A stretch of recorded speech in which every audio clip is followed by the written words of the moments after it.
And now, if you don't mind, we're going to get to the news. During an Oval Office event yesterday, President Trump congratulated his administration on hosting a successful World Cup and added, quote, "The level of love nobody wanted to leave." Well, you certainly didn't. They had to leave a trail of Oreos to get you out of that shot. That's right. President Trump congratulated his administration on hosting a successful World Cup and added that it was, quote, "like having many, many Super Bowls." And yeah, I mean, I guess so. There were over 70 games and the Jets weren't in any of them. During the same event, President Trump said that Venezuela recently had a shifting of Earth that was unbelievable and added, quote, "I guess you would call it an earthquake." Yeah, that's exactly what you call it. They also had lots of sky water. I guess you'd call it rain. President Trump defended his war with Iran yesterday and added, quote, "We're not finished at all." That's the great thing about this war. It's whatever you want it to be. Did we win it in the first few days? Sure. Is it still going on right now? Looks like it. Did we completely take out their nuclear program? Damn straight. Are they still developing a bomb? Probably. President Trump announced in a post today on Truth Social that if Iran shoots at a ship in the Strait of Hormuz, the U.S. will, quote, "bomb and destroy one bridge or power plant." You know, presidents used to hide their war crimes. Trump announces them like he's explaining the rules to a game show. All right, remember, for every ship you shoot at, we'll destroy one power plant. Top 5 answers on the board. Let's play. President Trump posted a video on Truth Social yesterday of himself praising attendees at a party with MyPillow CEO Mike Lindell and called the guests, quote, "very big people having to do with the world." I love that you can always tell how disinterested he is by how lazy his compliments are. These are people who live in the world and they walk around on legs and they talk with their mouths, he knows. Republican Congressman Chuck Edwards recently gave 2 young female staffers personalized handguns as presents. I guess he's hoping they'll kill his barber.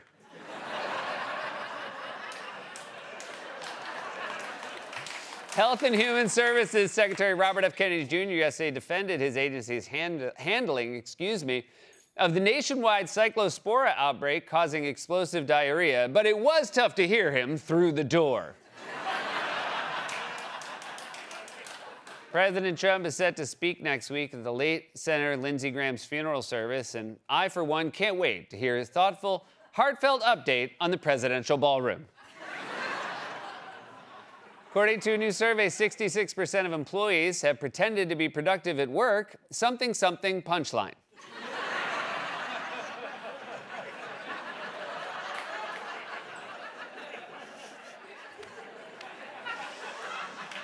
And finally, a letter written by a Titanic passenger before the ship sank is set to go up for auction and is expected to sell for more than $40,000, but heads up, it's pretty short.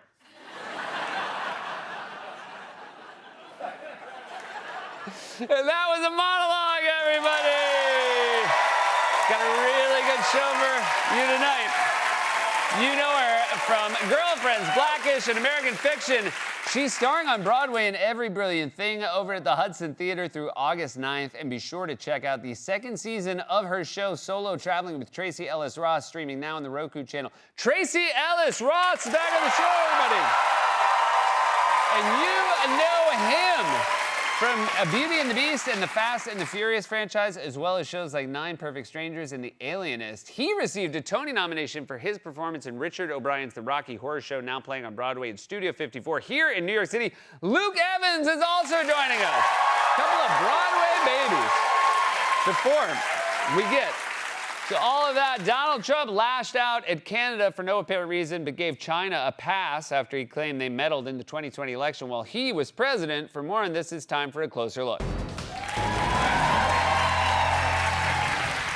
I know what you're thinking. The Trump presidency so far has been awesome. Inflation is over. Groceries are cheap. Gas is $2 a gallon. Everyone has a job, a house, and health care. There are no wars, no weirdos, and no one has explosive diarrhea. But hear me out. Hear me out. This may shock you. Somehow, the president's poll numbers, despite all this, are not great.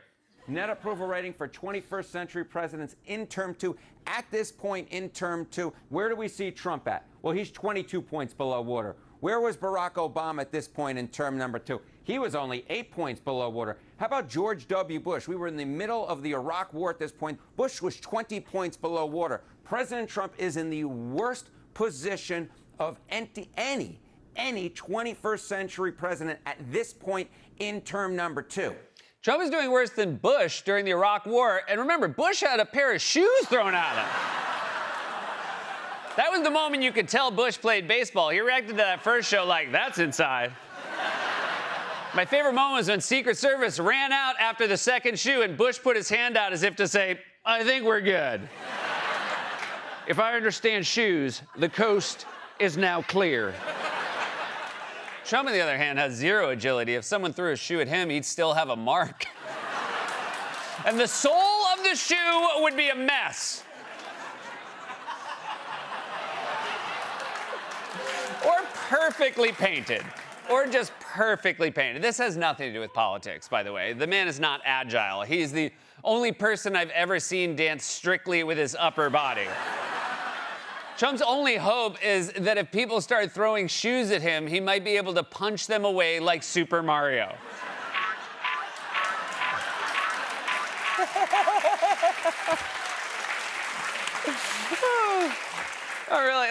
That really tickled me. I'm very rarely genuinely tickled by the graphics. That came back to me, I was giggling like a schoolgirl. And it's not like it's just radical woke leftists who are mad at Trump. He is especially unpopular among people with no party affiliation. Worst net approval ratings ever with independents at this point in term 2. Look who is worst on the list. 45 points underwater according to the Washington Post poll. Look at that. That is worse. That is worse than Richard Milhous Nixon at this point, just before he was forced to leave office because of Watergate. He was 37 points below water. And the aforementioned George W. Bush in the middle of the Iraq War, he was 31 points underwater. This is quite the troubling set of numbers for President Trump. Quite the troubling. I would say that's a real understatement. That's like if your doctor came into the exam room with an x-ray and said, as you can see here, you have 27 Matchbox cars logged in your rectum. Compounding the matter, you ate lettuce tainted with cyclosporia, which means the cars are blocking the explosive diarrhea. In other words, this is troubling. So the president's poll numbers are bad, which is why he addressed the nation in primetime last week and unveiled his detailed plan for lowering prices, ending the war, expanding healthcare, and I'm just with you. It was about an election he lost. Let me check to see if I have the time right. 6 years ago. Over a period of years, starting during the 2020 election cycle, the People's Republic of China carried out what is believed to be the largest compromise of election data in history, resulting in China's illicit acquisition of 220 million U.S. voter files.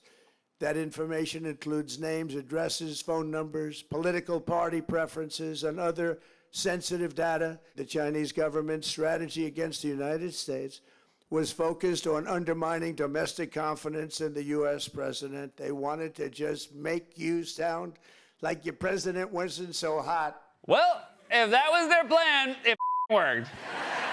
And this happened in 2020, you say? Man, whoever was president back then must feel like an idiot right now. Also, I've never asked this of a president before. Are you drunk, bro? You sound like you're 10 beers deep at a frat party complaining about your girlfriend's besties. No, listen to Becky and Susan. They wanted to just make you sound like your boyfriend wasn't so hot. Just because I came to the Halloween party dressed like a garbage man. I was gonna go as Beetlejuice, but I ran out of makeup. Also, can we loop back to this? That information includes names, addresses, phone numbers. Oh my God. Names, addresses, phone. Did China hack the phone book? Your president wasn't so hot. Seriously, they used to send that information out to everyone's house, whether you wanted it or not. Even worse, China has illicitly obtained information regarding what time and channel our sitcoms are on. It's a highly classified document called the TV Guide. By the way, you want to know how much the Trump era has aged me? I was on the cover of TV Guide once, and this is what I looked like. That's not That's not my high school yearbook photo. That's what I started hosting this show. If they have me on again when Trump leaves office, I'm gonna look like this. And don't worry, I'll hold up a newspaper so you know I'm alive. So Trump claimed there was a vast conspiracy to rig the 2020 election, but all he could come up with was information anyone can find online. What Trump did not mention is that much of that information is already public or can legally be purchased from states for a small fee. They're arguing that China got access to 200 million voter files for 200 million Americans. What they might not have pointed out is that a lot of those voter files, you can buy them online. Yeah, of course you can. You can buy anything online. In fact, if you go on Google right now and type in Seth Meyers' credit card number, you could probably find a message board with some hacked information. And wait, don't do that. Forget I said that. Don't. Oh, damn it. Hold on, you guys. It's a text from my bank. It says, fraud alert. We have flagged a purchase of $19 for maximum strength diarrhea pillows. Is this you? No, it was me. False alarm. And by the way, not only is all of that information already public, but Trump's own team of cranks and nut jobs admitted after the speech there was still no proof of widespread election fraud. You acknowledge that there were no votes changed in 2020. All I can acknowledge is what the intelligence shows, right? I only know the intelligence community has zero evidence that someone has flipped, that a foreign power flipped a vote in 2020, 22, or 24. And so the 2020 election was, in fact, the results as we, the American public. I'm still researching, so let me. This is the first. But there's no intelligence. Not You've yet. been on Yeah, this. he's gotta go. There is no. As a general rule, you're rarely on the right side of history when you're walking backwards. No, you can trust me, bro. You can trust me. Bro, you can trust me. Also, still researching? It was 6 years ago, buddy. You have every tool available to you, thanks to your boss running the federal government. What's the holdup? You also doing research on other historic events? Thanks to my research, we were finally able to rule out poison as the cause of death in the Lincoln assassination. You guys, that's a good joke. That's a good joke. I know you didn't like it, but you're gonna go home. That's a good joke.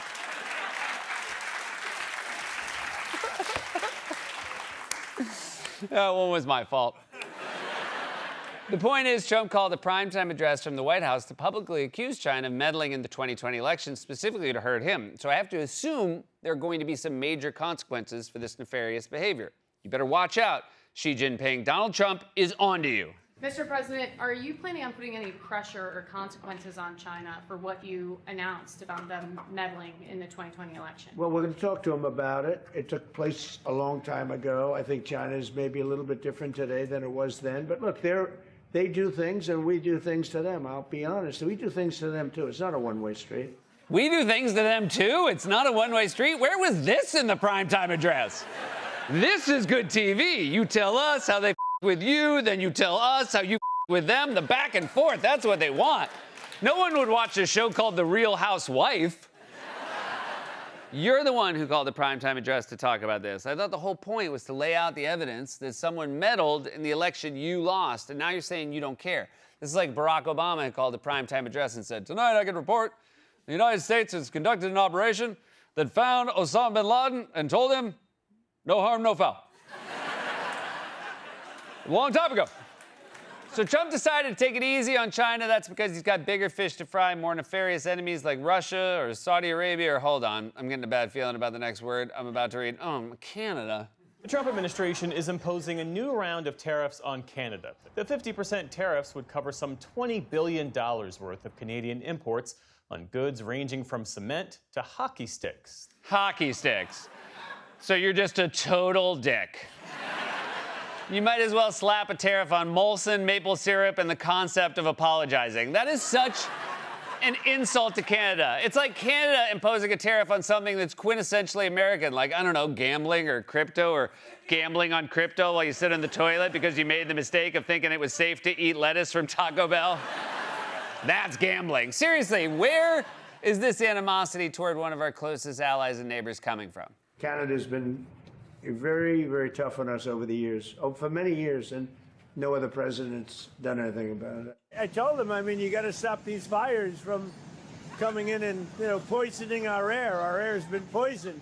Sometimes I forget, he doesn't know how anything works. You're mad about the wildfire smoke. That's climate change, man, which actually you could do something about if you weren't so obsessed with an election you lost 6 years ago. Instead of whining about 2020, you could have given out a speech laying out ways to make sure our planet wasn't so hot. So, Trump threatened Canada but gave China a pass, and that's because the real purpose of his election speech was never to hold China or anyone else accountable for supposed meddling in the 2020 election. The real point of the speech was to lay the groundwork for Trump's efforts to undermine the next election, which his party is likely to lose, given that his poll numbers are currently worse than E. coli, the Melania movie, and horse meat from Arby's.